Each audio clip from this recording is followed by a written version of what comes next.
Good morning students, I am Sushma and today I'll explain you a very interesting poem. The name of the poem is The Mountain and the Squirrel.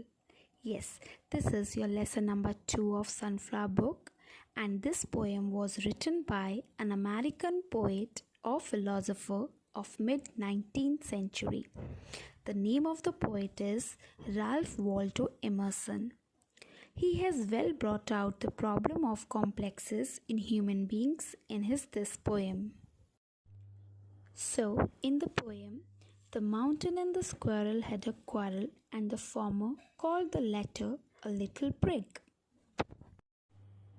One day, the mountain and the squirrel had a fight, and the former means the first of the two, and the latter means the second of the two, called a little prig.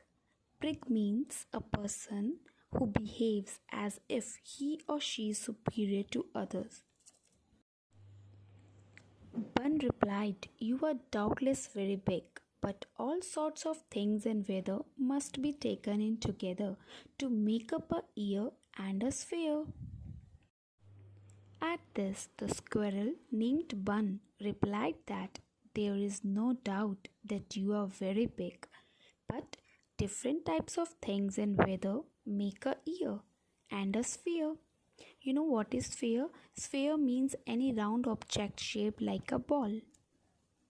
Squirrel continued that I think it is no disgrace to occupy my place. If I am not so large as you, you are not so small as I, and not half so spry.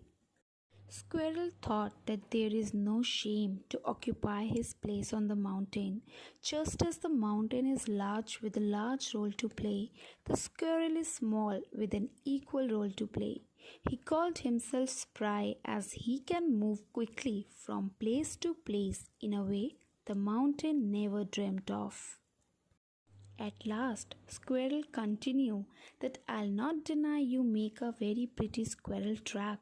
Talents differ, all is well and wisely put. If I cannot carry forest on my back, neither can you crack a nut.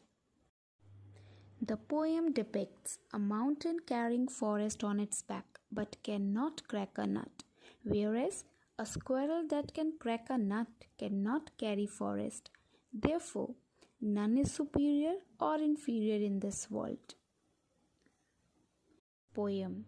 Ralph Waldo Emerson speaks on strengths and weaknesses of two quarreling characters. The poem begins with the speaker describing how a mountain and a squirrel got into an argument. They are fighting over the squirrel's place in the forest. The majority of the text is made up of the squirrel doing what it can to convince the mountain it is worthy of living there, even though it is smaller. Hope you all understood and enjoyed the poem. Thank you.